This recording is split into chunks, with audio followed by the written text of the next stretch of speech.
Good morning, everybody, and it's Friday again. Richmond's already won, so my weekend is fantastic, and it's Esports Friday. Cameron, welcome to Esports Friday.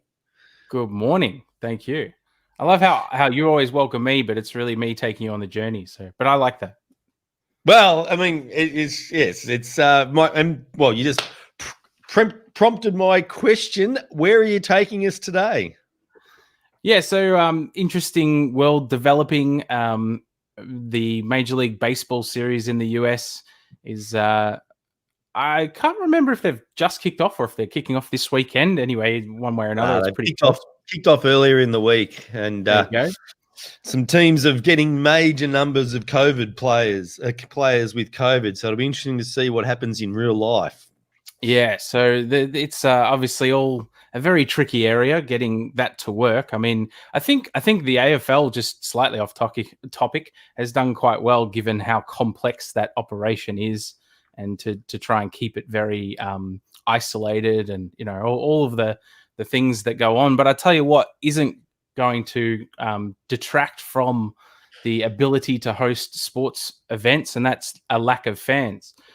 That's always going to help keep the problem at bay. But what does that mean then when we're looking at an empty stadium, and when, as we know these days, sport is entertainment now. Sport isn't just about watching a ball get kicked around or thrown around or whatever else. It's a lot more than that. So when the crowd makes up a massive part of that sport engagement, that sport interaction, that piece of entertainment, what happens when it doesn't exist anymore?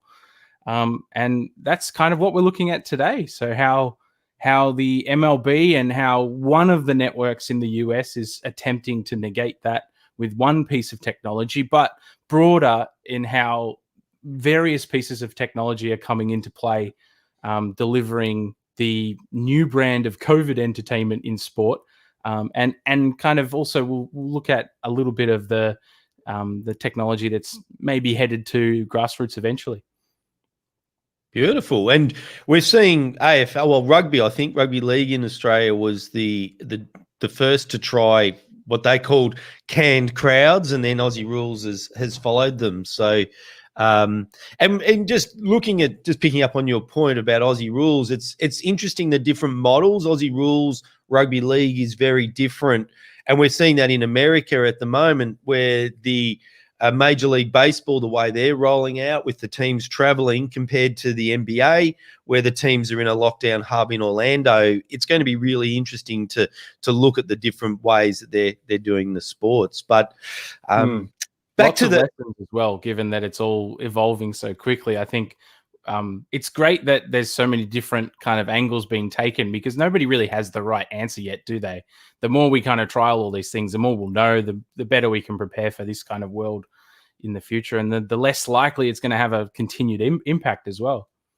Well, and the one thing that we do know is that technology will play more and more of a role. And I found it really interesting, Cam, that the technology from the canned crowds has come from gaming. Yeah, so I mean, it's kind of a mix of the entertainment industry and gaming. I think the technology that has driven a lot of this comes from gaming's need to have something evolving in front of your eyes as it happens. So what many people maybe don't understand about gaming, and while we're talking about it, I'll throw this up because it's a bit more interactive. This is the Unreal Engine. An engine is basically like it's kind of like the field of play.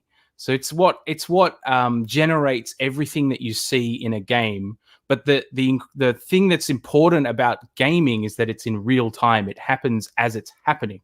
So a game is something that's kind of evolving in front of you. Whereas when you rock up to the pitch and the park, when you go to play a game of football, like that's not a virtual environment. It's a physical thing that's been created, and you go and you kind of watch physics interact. It's the world that we live in. But what happens in gaming, and what people might not understand, is that everything that you're looking at in your field of view, and you move your mouse around, you move your controller around, you move your viewpoint, it's all being generated as you look at it. what's behind you, there's a baseball. You can't actually see. So it's not there. It doesn't exist because they're only ever, because of the computing limitations of the computers that we're running on the consoles. They have to work with a very, very limited amount of resources to give you these incredible visuals. So they actually only generate exactly what you're looking at as you do it. And that's a big difference between the gaming world and the entertainment industry, where you look at big sci-fi shows and movies like, you know, Marvel's Avengers, for example, where they've got massive budgets to put in all these incredible CGI, computer generated imagery. But all of that takes time and it takes energy, and it has to be kind of created, and then you have to go through a process where you render it, much like a video. It takes hours and hours and hours. You can't do that when you're watching live sport. You don't have that luxury of being able to say, okay, well, now we've got 4 seconds, let's create a crowd. That's where the gaming has been brought over. Gaming, the demand of being able to react to real-time environmental impacts is what gaming has brought to this world, to the sports world. The obvious of that is the visual imagery. It's what we're looking at. But the not so obvious is perhaps the auditory element, where when you're walking around a virtual environment, it's not just about what you see, it's about what you sense, it's what you hear. So being able to walk through an environment and hear something out of the left corner, for example, that, you know, that gives you the instinct to look over there. And these are all things that have developed in the gaming world to help create that immersion.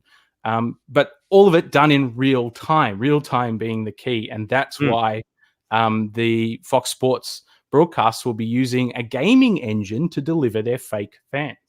Because it's just, instead of the virtual trigger, it's the physical trigger that's going to trigger the immediate response. Yeah, so that probably takes an element of complex out of it. It's not as complex because you have, I guess, a set of data. Major League Baseball, they're bringing in a lot of different types of technology this year. They've been evolving the array of technology over the years. I think the first piece of technology that came into Major League Baseball was ball tracking for home runs, and it was maybe about 10 years ago. So the amount of technology that's involved in the game has come a long way since then.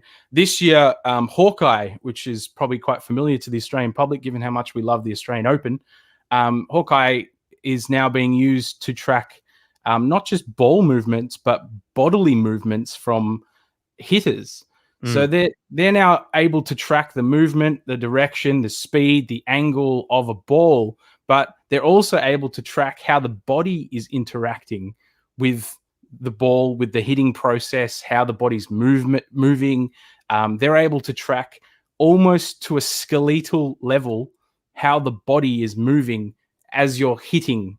So being able to figure out from an analytical point of view, not just an entertainment point of view, but being able to see like where your elbow is through the hitting process, it's incredible the amount of technology they're bringing to this sport now. And again, Hawkeye originated actually in cricket, and for the adjudication of the LBW decision, which is that interaction between ball and body, as you're saying, and predictive in both with moving, swinging ball. So yeah, cool. What else are MLB doing? Because the other one that they've been doing, obviously for a long period of time, is the strike zone and tracking the ball inside and outside the strike zone. Yeah, so Hawkeye is kind of enhancing that ability. I don't know that they're changing what they're using it for. My understanding is that they have some kind of interactive way of. I didn't find the rules as to how it's being used in the MLB, but they have some kind of ability for the umpires to be able to check whether their decision was correct or incorrect. But the technology is getting to the point where soon maybe they won't need the home base umpire, where they might actually be able to just rely on technology, because it's consistently more accurate than the human eye.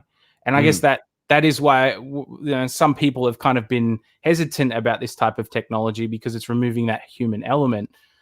We've seen how different types of technology have been implemented in this kind of way with football, in particular association football, the now infamous VAR, the virtual assistant referee.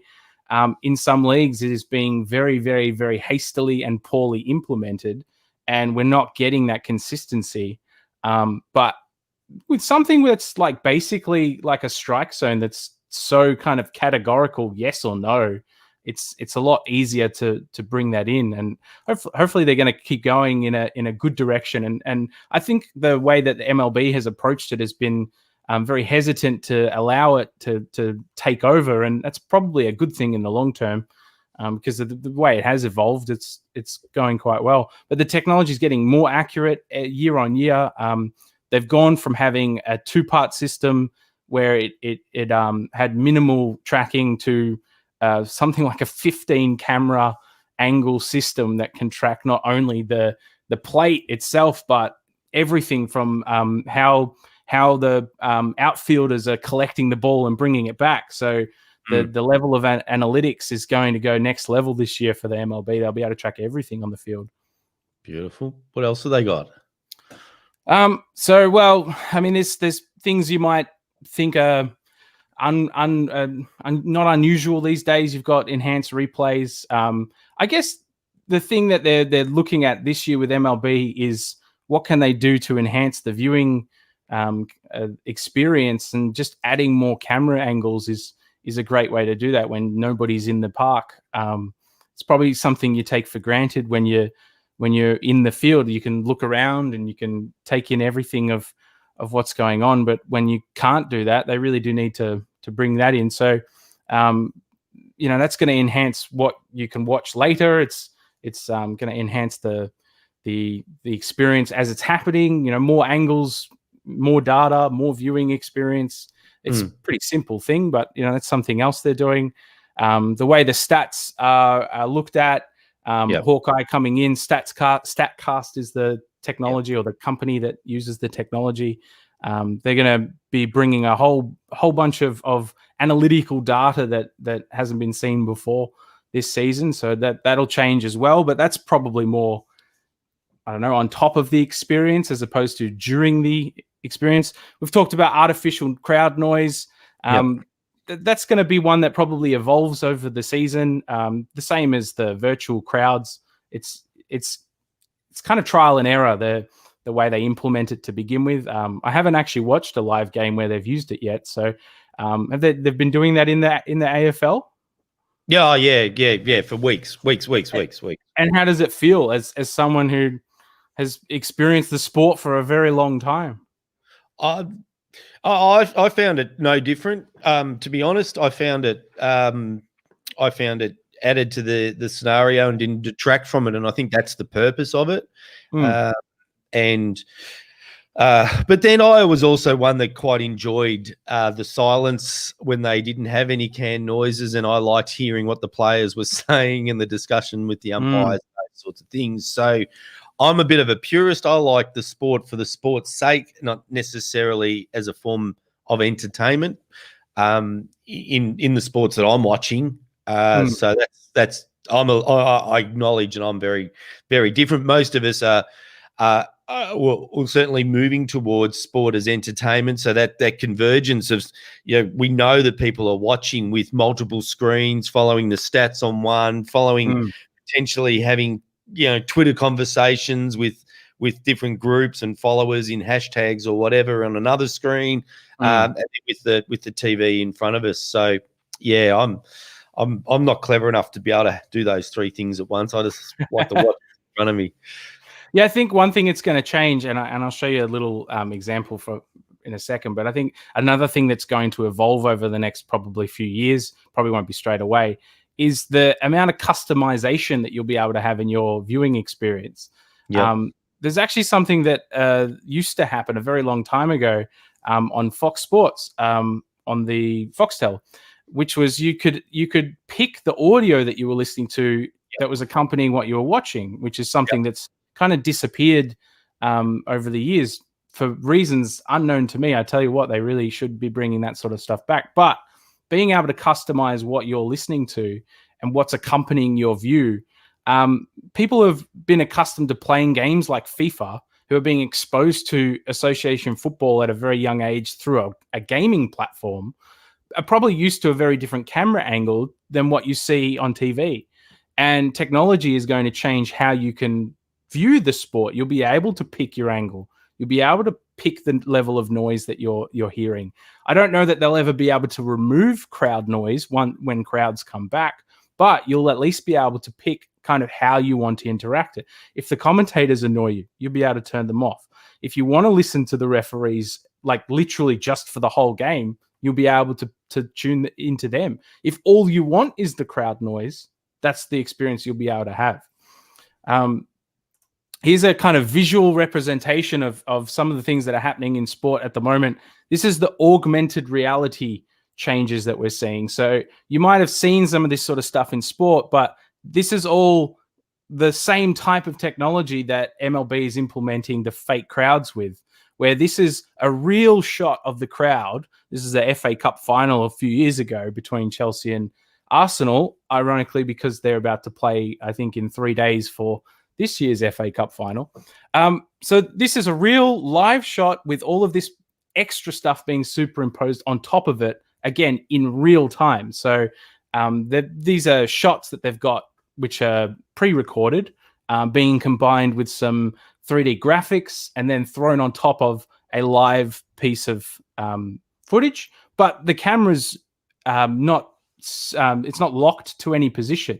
So it's not like you're just throwing it on top. This is tracking parts of the field and then being able to keep it all in the right place as it evolves like that. So that's kind of the uses of this type of technology. It's combining the advantage of being able to add something in real time and then being able to track it around a stadium that's live, that's real. So we don't even realize the convergence of what we're learning in gaming and technology and sport and physical sport coming through. And yeah, it transcends. And if we just think about community sport for a moment, Cam, I mean, I've been very strong on my opinion that community sport will be a lot of community sport will be live streamed within the next 5-6 decade, unquestionably, I think. And so then it's logical, isn't it, that we start to have this sort of functionality come down to community sport level. Yeah, well, and along with that is kind of the offerings that this technology brings on a statistical level, on a evaluatory level. Like you'll be able to watch what's happening at a community sport level and then evaluate it post game and be able to, help your players improve. That's something that we saw just from basic film. Like, the evaluation process started when we started filming games, because you can then go back and say, okay, I've hit this wrong, or I've approached this wrong. How can I do that better next time? So it begins there when grassroots sport then all of a sudden has accessible filmography, videography. Then the first thing they get is an enhanced evaluation of their performance. So that's number one. Then the technology offerings that come in from that, being able to, I think we did a podcast about some of this a little while ago, where you can use different angles, or there's apps you can get that can bring in an evaluation of, say, the angle of a body in a particular, like if you're pitching or something, the angle of your arm, the angle that your elbow's on, like just being able to evaluate these sorts of things. We're getting to the point where grassroots, it's becoming accessible, at least at the kind of elite level of grassroots to begin with. But the more the technology becomes in use, the cheaper it becomes, the more widely available it becomes. Yeah.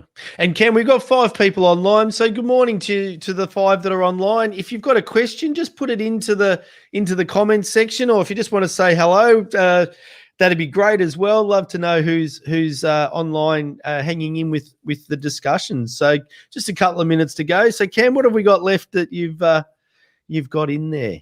Well, I just wanted to, it's just a couple of visual examples again of just the things that you might not have realized that have been happening that are all part of this same process. It's if you've ever watched NFL, you probably understand the blue line, the yellow line here is the goal line, and then the field goal line being superimposed is where they have to get to. And then here you've got another visual representation. You've got a different angle being chosen. Interesting shot there. Does it look any different at all to you, Steve? Well, it actually looks like a virtual game. It is. Hey, there you go. I tried to trick you. But yeah, so, little pieces of this sort of technology. I had that one up on screen before with Hussey here. Like, this is even just the little circle on top of him. This is all being used by technology that gaming has brought to this sphere, because it's that real-time element where you're able to track something and then add an element on top of it. So that's all really come from gaming, as opposed to the post-production element that's come from film. So I think that's a great place to leave it. I'm assuming things like also that we see in the Olympic sports that we would normally be watching right now, week 1 of the Olympics, Cam, is very true. The superimposing of the world record line on the pool, and the swimmers are chasing this virtual line that they can't see, and we're cheering for them. And and that's getting more accurate as time goes on. I remember watching that back in 2000. There was a version of it, but it wasn't necessarily accurate, and you didn't know whether it was true. Whereas now, basically, because that's almost like a mathematical proof now, it's almost accurate to within a few centimeters. That line, you can basically tell whether or not the world record's been broken just by where they are. So it's certainly becoming a whole nother level. Beautiful. Well, we will leave it there, Cam. Great taking us on another journey. Next week, the journey, lots of great interviews. We've got on Tuesday, we've got Mike Ronke coming back and talking to us about another element of complaints. And next week, we're talking about the complaints that are driven by lack of governance, particularly around AGMs, and how to minimize those and deal with them at the back end. So that'll be great on the Tuesday. On the Wednesday, we've got Stella as from the Bushrangers Basketball Club, talking about LGBTIQ inclusion and their team, which is amazing. It's one club, plays in Darwin, Sydney, Melbourne, and Auckland, which is just incredible. And how they've looked at sport differently and what we can all learn from that. On Thursday, we take a bit of a technology bent, and Isaac from Tidy HQ is going to come and talk to us about how we can use technology to make the administration of our club easier. And that's what we're all about here at Sports Community, making it easier. Next week's Esports Friday. All the way through next week, we'll be illustrating photos from the GeoSnap photo competition. So check out our Facebook page to see how you enter the GeoSnap photo competition. We've got some great examples, which we'll show you next week. Another week to go for the entry. So if you've got a photo that encapsulates your club, and it's really cool to see the different angles that people are coming at. But really a lot of a common theme is the joy that it brings, or the people that bring us that joy is what's coming through. So Cam, it's a big week in Sports Community next week. Thank you again for another great episode. And to everyone else, thank you for being part of our Sports Community.